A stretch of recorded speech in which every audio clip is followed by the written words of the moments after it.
All right, so now we are at part three of our hiring four-part series.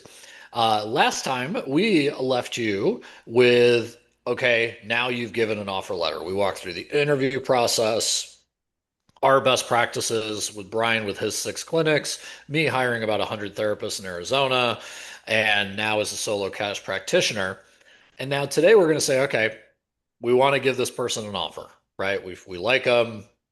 We're set up at the right time in our business to hire them on. We want to seal this deal, right? So the big thing then you have to say is, okay, I'm committing to something financially, right? So the biggest thing that we get in our mentorship group, our physio growth mentorship group, is do I do salary or pay per visit?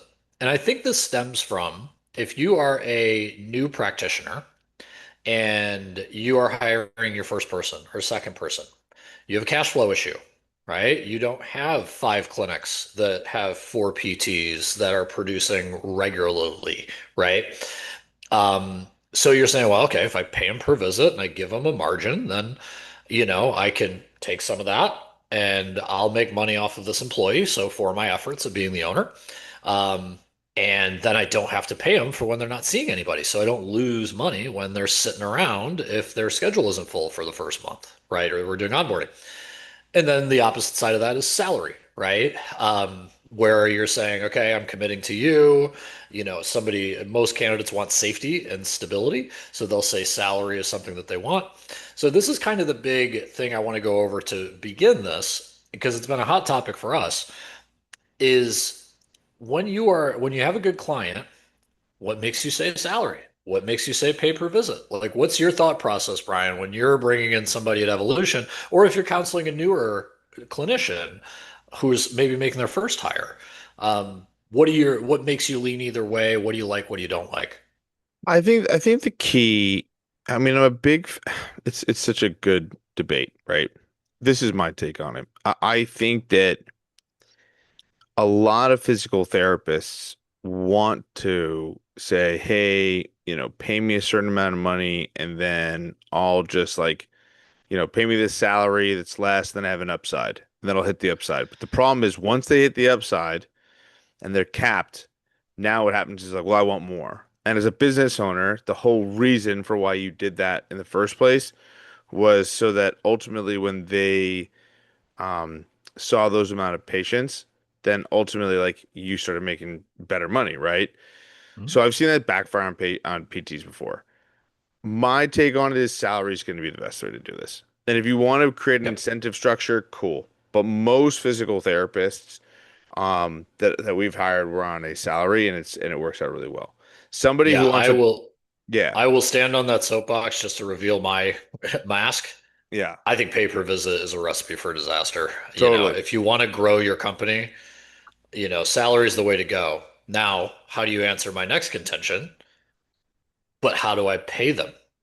Yeah. Right? They're sitting around. They're not making me revenue. I got a month or two I'm not going to make. What would you say to that therapist or that owner? Wouldn't it be great if you somehow could listen to a podcast that could help you with patient acquisition, that could somehow make sure that you reliably got referrals, that you never had to worry about that on? Wouldn't that be great if those companies existed? Wouldn't that Are be you awesome? saying that you need a lot of volume and a wait list Wouldn't to that be make a even thinking about hiring? Wouldn't that make a lot of sense that if you like again, wouldn't it make a lot of sense that if I had people banging down my door and I was like, I'll pay you whatever you want to come in and treat these patients because I'll make more money, wouldn't that make people feel a lot less worried about salary? We Yeah, keep and saying I it over think and this over is again, know your numbers and know how many people you have coming in. Like, when you see people who say, "Hey, why don't like I'm going to commit to you less, but I'll pay you more if you do that." What it means is you're responsible for building your own business within their business. That's what that means, yeah. right? If you're going to get paid a salary, what's going to happen with you getting paid a salary is that you're ultimately going to just treat who they're bringing in. And so again, most physical therapists working in somebody else's business will ultimately just be like, um, I want to just be paid a salary for my time. Now, what I have found that we do a pay for visit is say there's a salary for 40 weeks or 40 hours per week. A lot of physical therapists like doing per diem work. And so the per diem work, the per patient stuff they're not locked into, I found a lot of people who are like, I want to do the extra work for that stuff. And that's They'll been do it like an awesome. overtime type of thing. Yeah. Yeah, and that's great. So then people want to do overtime, and that's great for the clinic too, right? And so people can make a lot of money. Now, not everybody wants to do that, but the people who do want to do that are great people to build around, by the way. Well, and Awesome. I'll tell you why to any owner looking. First off, yes, you need to have a wait list or you need to have sufficient volume. Now, that sounds like it sucks, right? You have a 40-hour a week job, you can pick up your kids, all that stuff. And great. If you just want a really good job, just raise your prices and Yep. congratulations, you've won at life. Like, good. Turn off the podcast, you're We fine. But just if hold you on want, real quick, Owen. I don't mean I'm going to stop Owen there real quick. What he doesn't Owen want just anyone to said turn off. there, no, no, no. What Owen just said there, right? There is no shame in this, and me and Owen are both Never. believers in this. There's a bunch of horse shit out there of PTs saying like shaming other PTs because they have a really a more expensive job.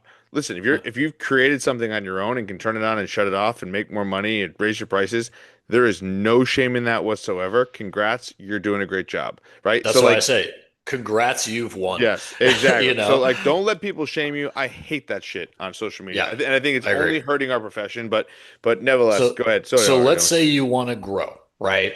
And you do pay per visit. Let's walk down that road because Brian said it quickly, but I want to really kind of emphasize this. I'm working for Brian, and he says you get $70 a visit, right? And I say, okay, great. So I do the math and I say, okay, if I can see like 25 people, I'm going to make $100,000, whatever the math is, right? Well, in Brian's system, I could see 50 people, right? Yep, So now I'm seeing 30, maybe 35. And all of a sudden, ooh, my per week is now 120,000, right? 130,000. Well, all of a sudden, Brian comes in and he's the owner and he says, well, I built all this around you. I bring all the patients to you, and you don't have to worry about, the business failing, what your loans are like all that stuff. You just have to show up and work, right? So, they did that at the beginning, right? They didn't see it if they weren't that busy. But now they are getting more than the owner, or they are basically being like a 5% or 10% margin, whatever you started out at that you could handle and they would take, right? Because that's the thing is what they would take is probably pretty high if it's pay per visit. All of a sudden, you as the owner, you're paying this one PT a bunch of money, and you can't do that. You know you can't because that's not enough for you to build out another clinic or buy more equipment or market or all the other stuff that's not patient care. And then you have to go to this person and say, hey, you're doing awesome. I love you as part of this clinic. Also, you're taking a pay cut. You yep, know, not fun. That is a almost recipe for them to leave, right? Now, if you look at salary, yes, you will likely have to work 60-hour weeks, their onboarding time, right? You're going to have hopefully you have a full wait list where you've already done the 60-hour weeks of keeping those patients, keeping the doctors happy, things like that. But there's going to be a painful few months, right? The nice side of that is when they're not busy, they can go market for you, right? They can help stuff around the clinic. They can maybe take patients off you so you can go market, right? If they're yep, not a big marketer. And that's painful for like 3 or 4 months. No questions asked. But now when they're seeing 50 visits, right? Because I say 50 for Brian because he has a 40-minute one-on-one system, not a 1 hour 40, one-on-one system.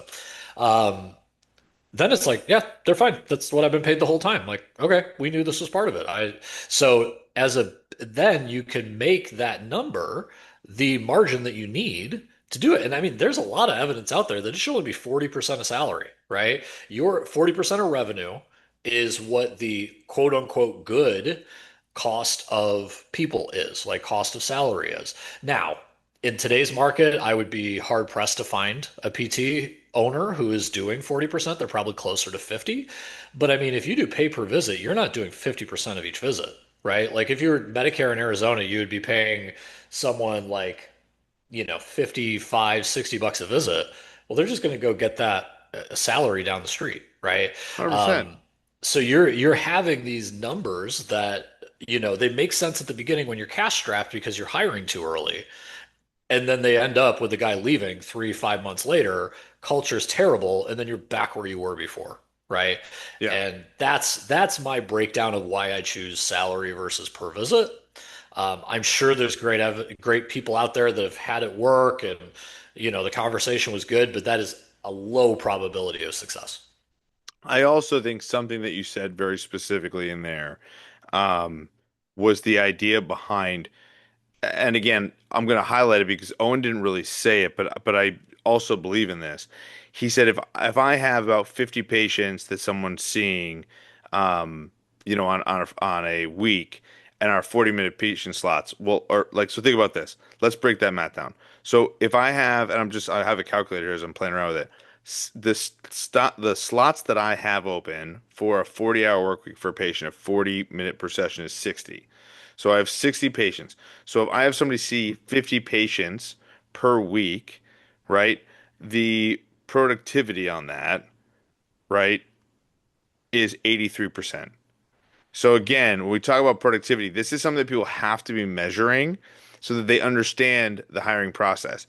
At 83% productivity, if I'm 83% productive, that means I'm seeing 53 patients a week or 50 patients a week. So if I'm doing that, then guess what? I want to hire somebody so I can offload some of these people. It gets easier and easier and easier, and there's more margin for error on that productivity amount once you get bigger and bigger. However, that was the big thing that I would say that Owen said. Once you get over like 80%, that's when you really want to be targeting that higher.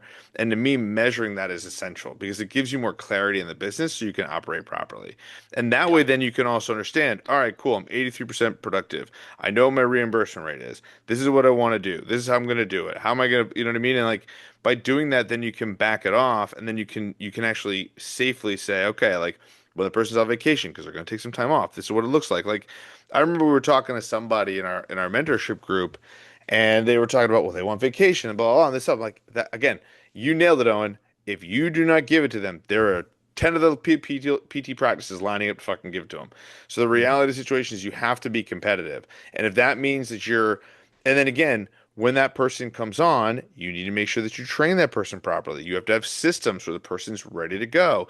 You have to run an actual business if you're going to hire people. Because the reality of the situation is this: when people look at layoffs, right, and they look at Facebook or they look at all these technology companies and they look at when they're like, what's going on? Why are these companies laying people off? Now, AI is obviously changing the game on that, but for the most part, it's because they've overhired. So what it Mhm. means is if you're at 50% productivity and you bring on a full-time salary PT, and all of a sudden you're both are twiddling your thumbs, as the business owner, I got news for you. The problem is if you overhire, you're gonna be like, I just have to fire this person. So if Mhm. you're a brand new business owner, like someone like Owen who's trying to build up a reputation, and you have a limited amount of cracks at physical therapists, the last thing you want to be doing is putting yourself in that shitty position, Yeah. right? And I pride myself on the fact that I've never had to lay off a physical therapist once because we didn't have the volume for them, right? Yeah. And again, if you're saying, well, I got to get to that productivity, I'm not sure how to get there. I wonder if you could join physio-growth.com and go Oh check out a God. group where actually you could help somebody. Right? So like for the love of God, like this is what's crazy is like people want to skip steps. Don't skip steps. That's the point. You gotta Yeah. again and that's what happens with that. So if you're trying to be a solo owner, I hear you. It's gonna take a jump. It's gonna be hard. It's a lot easier to take a jump if you knew how to actually get more clients for that person. If you know how to have systems where you could tell this person, hey, I'm treating some patients today, but this is what you should do. Boom, boom, boom. And this is how you should organize it, and this is how you should manage them, right? And that's the next aspect of it. So So, that to me is huge. so let's say now you've done that, right? You're good on your numbers, your productivity's right. You've done the math to realize, okay, what do I need maybe to get to like 40, 50% of salary cost, right? I think 33 is like the gold standard, but like let's just say keep it to a level. You got to know your numbers for your margins, what you can do in your area. It's very clinic specific. And, we haven't really even touched on benefits, right? Now, at some points, that's a big negotiation piece, right? And maybe if you're bigger, you have more options, right? But this is something I feel that most candidates are looking for, at least some level of benefits package if you're also, if you're salaried. So you got to take that into account. How much does it cost to give them healthcare? How much, what's your plan? Things like that. So you've run the numbers, right? And you've given them a good offer, a solid offer that you could actually work with them on, right? So like they come back to you and say, I want $20,000 more, right? Or they, you know, the negotiation part is not just like, cool, I'm in, right? So like how do you handle that? right? What Mhm. makes you say, screw this guy, I'm done? Or what makes you say, okay, I'll bend for that? What are some of the negotiation, not so much tactics, because I don't think you should ever hardball somebody you're going to work 40 hours a week with. But at the same time, like, what are some of those things that perk your ears up when you sent the offer letter and they send you back an email? I think one thing that I've recognized that I really like in employees is when there's certain employees who say to me, um, like they understand the idea of if I want to make more money, I need to work harder, right? And the reason I say that is I think there's a tiered way to approach how people can get like raises, how people can get like incentives in that way. And I'm not saying that everybody's financially motivated. That's not what I'm saying, because people are all in different aspects. That being said, I do think there are certain um, physical therapists in general that, like I said, if somebody says to me, "Hey, is there room for negotiation on the salary?" and then I have some added, work for them, I'll ask them, I'll be like, if we were super busy in the clinic, like, would you want to do some of these extra work and we'll pay you for that work versus you going and doing it elsewhere? Because that is something I've seen a lot that runs a lot is people be like, well, I want to make extra money, so I'm going to do my hospital gig or I'm going to do my this gig. So you're going to do a job you hate. So what I would tell physical therapy practices is how about find other intangibles that you could actually pay them more money to do, right? And it's probably has to have a dollar amount to it. So like if you got to be getting paid for it versus like, I'm not talking about just marketing, like that's kind of included.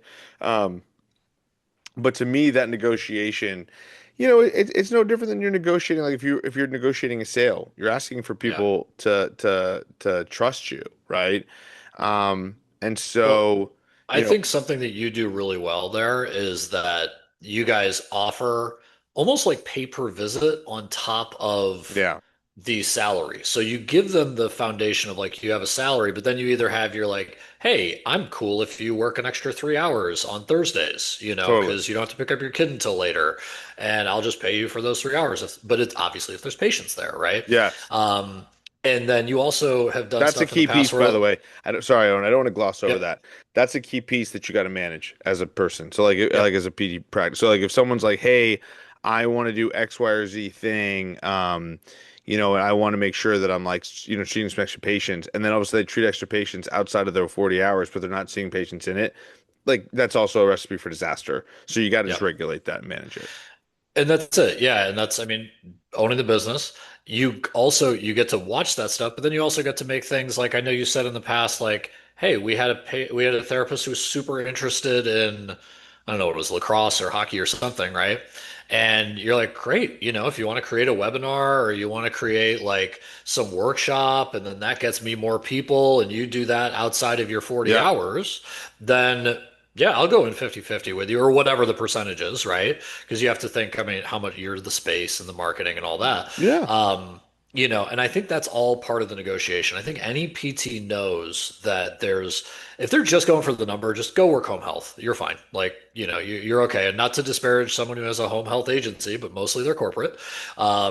And if you're looking as a private business owner that doesn't get the facility fees and doesn't get all that, Pops Clinic stuff, you have to get creative, right? And you have to say, okay, how do I make this? And I think full transparency is the way to go. And just be like, look, I don't have the Totally. cash to pay you. We get this much because we're not the corporate whatever. But, I'm willing to work with you if we do this. I think any good candidate is going to be like, okay, I get that. Like, he's a stand-up dude. I, I Like, let's I figure also this out. well, and I also think like, listen, you have to realize like if you're like, well, I can't pay them benefits or etc. Like, I got news for you then. You better come up on that salary because there are Yeah. hospitals out there that have unbelievable benefits packages. You know what I Oh, yeah. mean? They have better Um, reimbursement than you. They have a better benefits negotiation than you. yeah, Like you will not win that as a no. private owner. And You the have rea to win it on they like you, they want to grow with you. and the reality is like we've had other people right in our group be like, well, it seemed like it was going really well, and then all of a sudden it's like, yeah, because like people might not say every single thing right Mhm. there and with a stranger, because that's what we are, we're strangers, right? But then all of a Yep. sudden you start chatting with them and you're like, ah, damn, like I Like what happened? It's like, well, if you're missing candidates, then something's off on either the culture, the benefits, is it something with the salary? Are you low? Are you high? Or not the right structure? Is there PTO problems? Like what's going on with clinical continuing education money, right? Like there's a lot of aspects to Yeah. that. So, um, you And know, I will say, don't be afraid. The big companies do follow up with candidates who said no. And they totally, just say, well, what was it? What did we lose? Right? totally, It's an exit interview for an interview, right? And it's something that I think a small clinic owner, a new hirer, I should say, because I'm a small clinic owner, but I've hired a bunch of people. So there's people who come from different, walks of life into ownership. But if you haven't hired anybody, do not be afraid to call them. It is not a date. This is not your girlfriend dumping you. It feels like it. It absolutely feels like it. There's for that sense sure. of loss. I mean, some of the worst I've ever felt managing people is around the hiring process and is around the firing process, right? But don't be afraid to call and be like, dude, I get it. Cool. You either went with something else or something happened. Because sometimes it is a major life change. Like, look, I just don't want to move anymore. But just be like, hey, what didn't smell right? What didn't sit with you? Right? I want to get better. I want the next person to have a better experience.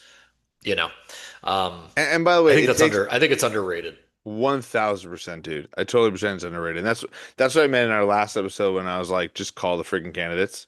Because a Yeah. lot of times I think what ends up happening is people are really afraid of rejection. And Uh-huh. ultimately what ends up happening is like I get that you might be afraid of rejection, but the reality is like you have to go through this process. You have to communicate as well as you possibly can. Like, one note I have here for the end of this episode is walk through everything included. To your point, kind of go back to your original question is like, if someone's not an absolute yes, how do I then convince that person to work for me? I call them and walk them through everything. Walk them through Hmm. all of the pros of what's working with us, all of the cons of not working with us, all the things that are pros within the actual offer letter. What are differentiators? Because you never know what big thing will swing one direction. And if it does, incredible. Because now that really what benefits do is their retention. It really helps with the retention side. So to me, Yeah. that's a big part of this. So salary gets them in the door, and the benefits are really the retainer. Yeah. And there's so many different things that you can do on that front to negotiate. But ultimately, I totally agree with what you were saying in the sense of like you one, you got to plan. You got to be doing this before you need the hire. You got to be measuring what the plan is for the people coming in the door that you're actually going to give patients to the physical therapist to, right? Like there's just a lot of X's and O's you got to have planned versus just Yeah. saying, I think I'm ready. Like it's not, it's more than that, way more than that. Yeah. And the sweet thing is, if you do this right and you get good at it, and you hire two, I know the number with us was like two in a location in Arizona. It might be different for you guys, but eventually it becomes like, anyone you hire after that is just pure profit, right? Yeah. Where you've covered pretty much everything you need. And then it becomes, as a business owner, you start saying, oh, I want to step out of the clinic. I want to spend more time with my family. Honestly, it's nailing this. It's Yes. managing them while they're in the door and nailing this process. So hopefully this has helped you out. Yep. If you are thinking about this new, or if you've done this a bunch and maybe we've given you some good ideas to go home with. So if you want more from us, if you want to talk with us specifically about your business, physio-growth.com is the Mhm. website. We host weekly Q&As. People seem to get a lot out of it. They're always on the call and Yeah. always asking questions. We always Well, go over. totally. And for the next podcast episode, we're going to talk about is onboarding and building high performers. So the mentorship side of Yeah. how you when you hire these people. So make sure to look out for that next episode because we're going to be trying to figure out like again, now you've hired that person. Now what's a huge piece of it is the first month they're in there. Um, you know, are you setting the expectations? What do the first 90 days look like? What are the values that you're going to make sure that you're taking on? What's the KPIs you want them to measure? What are the goals that you want them to create? All that stuff is huge. So that's a big part of it too. And again, for those of you who don't want to wait, go to physio-growth.com and schedule an appointment with us, and we can talk about it further. Cool. All right, my friend, we are out. Cool. See ya. All right. See ya.